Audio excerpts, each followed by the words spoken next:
Horror zombies from the Crypt. The very name brings to mind classic B-movie madness, which is good because that's the vibe this game is going for. Horror Zombies from the Crypt is a classic platformer that was released way back in 1990 for the Atari ST, Amiga and DOS, and was published by Millennium Interactive Ltd. I played it on my Atari ST and loved it. The game pays homage to the great and not so great horror films in the 1950s and 60s, and it even opens up with cinema curtains pulling across, complete with the X certificate fake credits with such names as Terrified and Golden Cringe. You play as Count Frederick Baldermere, who lives in a remote creepy mansion. One dark night, the mansion gets invaded by all manner of horrifying monsters, such as zombies, vampires, ghouls, werewolves, and many other classic scary things that B-movie fans will appreciate.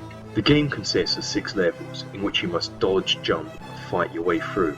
Let a monster get too close to you and you will lose your head in a 16-bit gory mess. Console gamers may be reminded of Castlevania, but I didn't have this comparison because growing up I played games on computers rather than consoles, so I never played Castlevania at the time. You start each level weaponless, so you'll need to find one. The first level eases you in slowly by placing a dagger weapon above the fireplace with a zombie in front of it that must be jumped over to reach the dagger.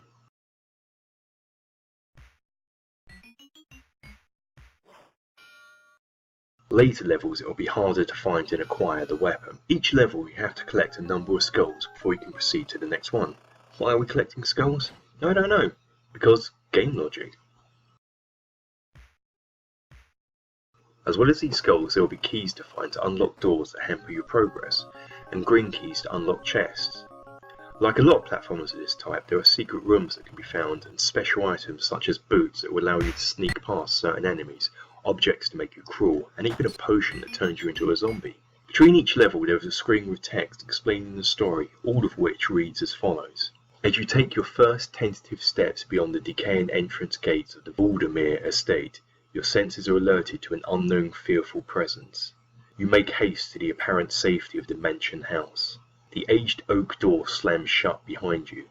Still trembling from your first encounter with the undead, and uneasy due to the enormity of your task, you decide to alert the local villagers by raising the flag over the west tower. The alarm raised, it's only a matter of time before help arrives. Or is it? As the moments pass, you begin to feel a faint vibration in the earth beneath your feet.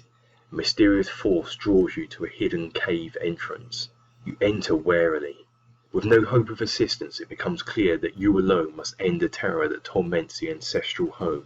Leave no stone unturned in your quest for knowledge. Be brave, be strong, most of all be lucky. As your knowledge of the fearful horror zombies increases, you realise that the means to their exorcism lies in gaining access to their stronghold, the Crypt. To find its entrance, you must first challenge the sanctity of the family chapel, the point of no return. Ahead lies the final conflict. Remember, here death is no release. You must be victorious or suffer an eternal fate. So what are the controls? Simple. Move with the arrow keys, fire your weapon with enter, and use a special item with space. That's it, but this game is maddeningly difficult. Luckily, when you complete a level, you get a passcode to enter, as there is not any save feature, so you can return to your game later on. So what about the graphics? I love them, although I prefer the Atari ST version to the DOS version. Saying that, the DOS version does support both EGA and VGA. Yay! What about sound and music? Again, the Atari ST version is superior here too, with its brilliant sound effects compared to the DOS version's slightly dodgy ones.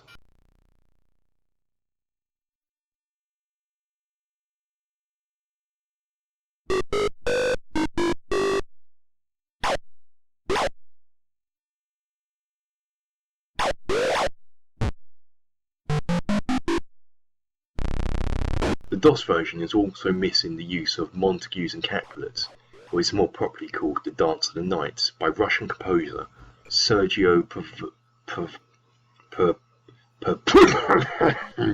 his 1935 ballet Romeo and Juliet.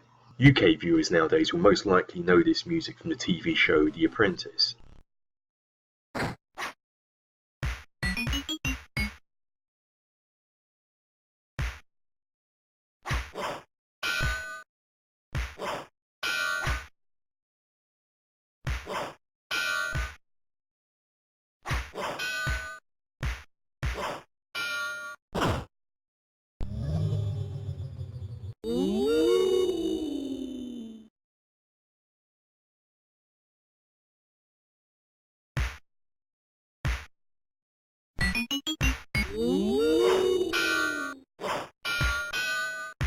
This is a short game, and as such this is a short episode.